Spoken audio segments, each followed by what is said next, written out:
کندھوں تک اٹھاتے، بعض لوگ کان کی لو کو چھوتے ہیں، اس طرح چھونا نہیں ہے، کندھوں تک اٹھانے، اپنے ہاتھ قبلے کی رخ کرنا۔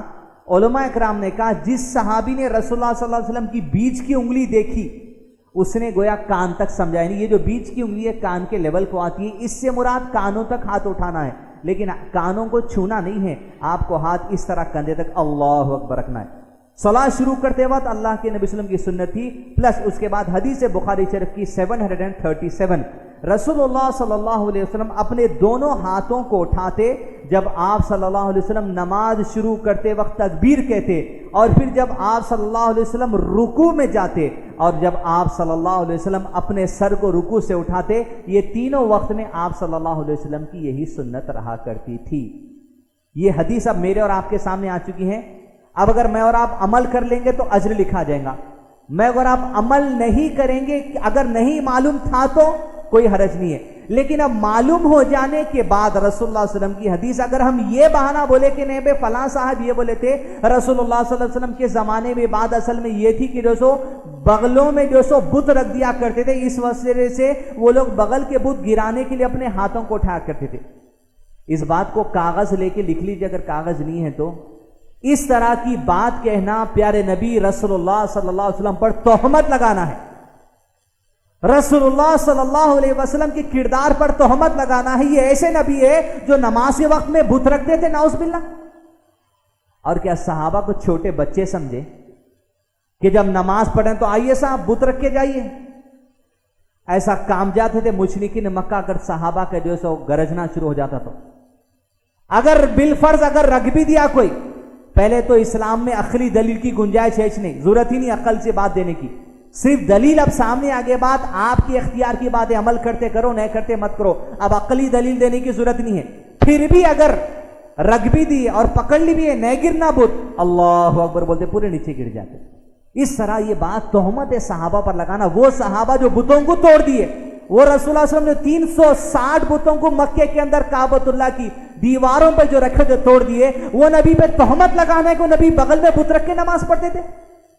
انتہائی جو سو گھٹیا اور تہمت والی بات ہے، ایسے لوگ اپنے ایمان کا جائزہ لے لیں، یہ سنت ہے۔ پلس اس کے بعد اگر آپ دیکھیں گے یہی اپنے بھائی جو یہ کہتے کہ بغل میں بت رکھتے تھے، یہی بھائی سے ادا پوچھئے جب آپ عشاء کی نماز میں وتر کی نماز پڑھتے ہیں تو تیسری رکعت میں خاص اللہ اکبر بول کے ہاتھ اٹھاتے، سورہ اخلاص پڑھنے کے لیے یا دعائیں خاص کر دعائیں قنوت کرنے کے لیے، یہی لوگ جو کہتے ہیں کہ بغل میں بت رکھتے تھے وہی لوگ پھر ہاتھ اٹھاتے ہیں۔ پھر یہی اپنے بھائی بہنیں جب عید کی نماز کے لیے جاتے ہیں تو نیت تو زبان سے کرتے ہیں، جبکہ زبان سے نیت کرنا نہیں ہے، زبان سے نیت کرتے ہیں عید کی نماز ہم پڑھتے ہیں زائد 6 تکبیر کے، اللہ اکبر اللہ اکبر اللہ اکبر، اس طرح 6 تکبیر۔ اگر اب ان سے ہی سوال کیا جائے میرے بھائیوں سے، کیا عید کے دن 6 بت رکھتے تھے لوگ کہ جو 6 تکبیر کرنے کی ضرورت پڑی؟ اس طرح کی باتیں کرنا رسول اللہ صلی اللہ علیہ وسلم اور صحابہ کے اوپر تہمت لگانا ہے، یہ سنت ہے رسول اللہ صلی اللہ علیہ وسلم کی۔ جس طرح نماز کا آغاز کرتے وقت ہاتھ اٹھاتے تھے، اسی طرح رکوع میں جاتے وقت بھی ہاتھ اٹھاتے تھے، اسی طرح رکوع سے اٹھتے وقت بھی ہاتھ اٹھاتے تھے۔ اگر آپ یہ کر لیں سنت کے مطابق آپ کی نماز ادا ہو جائے گی۔ امید ہے آپ کے سوال کا جواب ملا۔ یہ قمر الدین صاحب نے سوال کیا، 2 سوالات کیے ہیں انہوں نے۔ پہلے ایک کر کہ دیجیے۔ پہلا یہ ہے کہ نماز فجر میں اتنے کم رکعت کیوں ہوتے ہیں، کیا وجہ ہے؟ بھائی نے یہ ایسا سوال کیا ہے جو انسانوں سے نہیں کرنا چاہیے، اس لیے کہ اللہ سبحانہ و تعالیٰ کی جو سنت، جو مشیت ہوتی ہے، جو اللہ سبحانہ و تعالیٰ کے قانون ہوتے ہیں، اللہ تعالیٰ فرماتے ہیں لا تبدیل لکلمات اللہ، کہ اللہ کے کلیمے میں کوئی تبدیلی نہیں ہو سکتی۔ لا تبدیل لسنت اللہ تحویلا، اللہ تعالیٰ کی سنت میں کوئی تحویل نہیں ہو سکتی۔ کوئی بھی آدمی اللہ تعالیٰ سے سوال نہیں کر سکتا کہ اللہ تعالیٰ آپ یہ کیوں کریں، کسی آدمی کو اختیار نہیں ہے کریں۔ اب اللہ سبحانہ و تعالیٰ نے جو طریقہ کار مجھ کو اور آپ کو عطا کر دیا، اسی کو اپنا لینے میں ہی خوشی اس بات کی ہے۔ رہی بات فجر کی نماز میں 2 رکعت اتنے کم کیوں ہیں، یہ سوال گھر گھر جا کے پوچھنا چاہیے۔ 2 رکھتے ہوئے بھی کیوں نہیں آ رہے آپ مسجد کو؟ دو رکھتے ہوئے بھی کیوں نہیں آ رہے ہیں لوگ مسجدوں کے لیے؟ بڑا سوال بڑا اچھا کیا گیا، یہ ہر مسلمان کے گھر کے دروازے پہ لگ دینا چاہیے، فجر میں 2 رکعت نماز ہے مگر پھر بھی کیوں نہیں آ رہے تم لوگ؟ اب آپ اندازہ لگے اللہ سبحانہ تعالیٰ کا جو قانون ہے وہ انسان کے اوپر اللہ تعالیٰ فرماتے قرآن مجید میں، اللہ تعالیٰ انسان پر اس کی طاقت سے زیادہ بوجھ نہیں ڈالتا، جتنا برداشت کر سکنا اتنا ہی اللہ سبحانہ تعالیٰ بوجھ ڈالتے ہیں۔ صبح فجر کی نماز کے وقت میں انسان کی ایبلٹی، اس کی قابلیت اتنی ہے کہ وہ اتنے ہی رکعت برداشت کر سکتا ہے، اللہ تعالیٰ نے اسی لیے رکھا۔ ظہر کی نماز میں 4 کر دی گئی تو اس کی قابلیت اتنی ہے کہ اتنی برداشت کر سکتا، عصر میں 4 ہے تو اتنی طاقت اس کے اندر ہے، مغرب میں 3 ہے تو اتنی طاقت اس کے اندر ہے، عشاء میں 4 ہے تو اتنی طاقت اس کے اندر ہے۔ اس طرح اللہ سبحانہ تعالیٰ انسان کی جتنی طاقت اور جتنا انہیں برداشت کر سکتا ہے اسی کے ساتھ سے اس کو آسانی فراہم کرنے کے لیے نماز کے اللہ تعالیٰ کی قبل اس کے کہ معراج کا سفر میں جب نماز فرض کی گئی اس سے پہلے 5 وقت کی نماز نہیں تھی، صحابہ کے لیے اس وقت میں 2 وقت کی نماز تھی، وہ لوگ 2 وقت کی نماز پڑھا کرتے تھے۔ یعنی اس زمانے میں جہاں پر احکامات نازل ہو رہی تھی، شریعتیں نازل ہو رہی تھی، صحابہ کے لیے 2 وقت کی نماز کافی تھی۔ اللہ تعالیٰ یہ سمجھے کہ ان کے لیے ابھی یہ 2 بہتر ہے۔ اس کے بعد جب صحابہ دین میں منظم ہو گئے، احکامات سمجھنے میں منظم ہو گئے، 13 سال تک 2 ٹائم کی نماز پڑھے، 13 سال کے بعد نبوت ملنے کے بعد 5 وقت کی نماز پڑھ کی گئی۔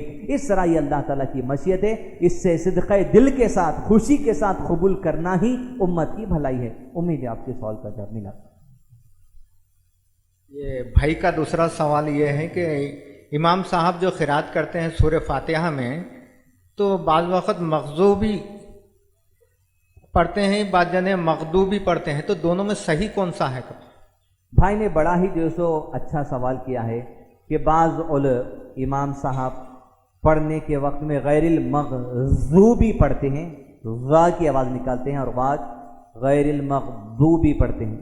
یاد رکھیے ضاد یہ جو لیٹر ہے یہ عربی زبان کا لیٹر ہے، اور عربی زبان کا ایک نام لغت الضاد ہے، یعنی ضاد والی زبان، لغت کہتے ہیں زبان کو، لغت الضاد یعنی ضاد والی زبان۔ حالیہ میں پبلک گارڈن کے اندر ایک بہت بڑا اجتماع کیا گیا تھا جس میں قرآن فہمی کے اوپر جو سو لگایا گیا تھا، اس کے پوسٹر جہاں جہاں لگے تھے ہر پوسٹر پہ ضاد اترا ہوا تھا۔ یعنی یہ اہمیت بتانے کے لیے حفاظ کو، یہ اہمیت بتانے کے لیے قرآن کے پڑھنے والوں کو کہ یہ ضاد اصل میں لغت الضاد والی یہ زبان عربی، لہٰذا اس کا صحیح پڑھنے کا جو طریقہ ہے وہ ضاد ہے، یعنی آپ کی زبان کی چھوٹی جو سامنے کی ٹپ ہے وہ آپ کے دانت کے اندر کے حصے میں لگے، اور زبان کے جو 2 کور ہیں وہ آپ کے کلوں کے اندر کے حصے میں لگے۔ غیر المغضوب علیہم ولا الضالین والضحى والضحى نے آپ غلط پڑھ رہے ہیں اگر ایسا پڑھو، اس لیے کہ اللہ کے رسول صلی اللہ علیہ وسلم عربی لغت کو جس طرح پڑھتے تھے اور جس طرح اس کے پڑھنے کا حق ہے، اور زبان خود کہتی ہے لغت الضاد، ضاد والی زبان، اس کو اسی طرح پڑھنا چاہیے، ورنہ ضاد کو آپ ضاد پڑھیں گے معنی تبدیل ہونے کے اندیشے رہتے ہیں۔ لہذا تجوید اور مخارج کے اصول کے حساب سے ضاد ہی آپ کو پڑھنا چاہیے، اسی حساب سے آپ سیکھیں۔ اگر کوئی امام صاحب اپنی بستی کے ضاد پڑھتے ہیں ان کو اس بات کی جو سو رہنمائی کی جائے کہ آپ ضاد پڑھیں یا صحیح علماء کرام سے اس کا علم حاصل کریں جو قرآن کا صحیح علم دیتے ہیں۔ امید ہے آپ کے سوال کا جواب ملا۔ یہ بہن نے سوال کیا ہے کہ اگر 7 رکعت، 5 رکعت، 3 رکعت وتر پڑھیں تو کیا ایک ہی قاعدے سے پڑھنا چاہیے؟ بہن نے اچھا سوال کیا کہ اگر وتر کی نماز 5، 7 یا 9 پڑھیں تو ایک ہی قاعدے سے پڑھنا چاہیے۔ اللہ کے رسول صلی اللہ علیہ وسلم کا جیسا عمل آپ کو کچھ دیر پہلے بتایا گیا کہ آپ صلی اللہ علیہ وسلم رات کی نماز جب پڑھتے تو 8 رکعت نفل پڑھتے تھے۔ یاد رکھیے یہ زندگی بھر کی سنت تھی رسول اللہ علیہ وسلم کی، رمضان میں بھی غیر رمضان میں بھی 8 رکعت پڑھنا ہمیشہ۔ اب عشاء کی نماز کے بعد آپ جو بھی نماز پڑھ لو نفل کے طور پہ وہ تہجد ہی کہلاتی ہے، چاہے تراویح کا نام دیجئے، نفل کا نماز دیجئے، تہجد کا نام دیجئے، وہ تہجد ہی کہلائی جاتی ہے، لیکن اس کا افضل وقت جو ہے وہ صبح سے پہلے یعنی فجر کی نماز سے پہلے کا وقت، یعنی رات کا دوسرا حصہ ہے، کتنے بھی پڑھو۔ رسول اللہ علیہ وسلم رات کے دوسرے حصے میں جو 8 رکعت پڑھتے تھے اس کے بعد آپ صلی اللہ علیہ وسلم کبھی 3 رکعت، کبھی 5 رکعت، کبھی 7 رکعت،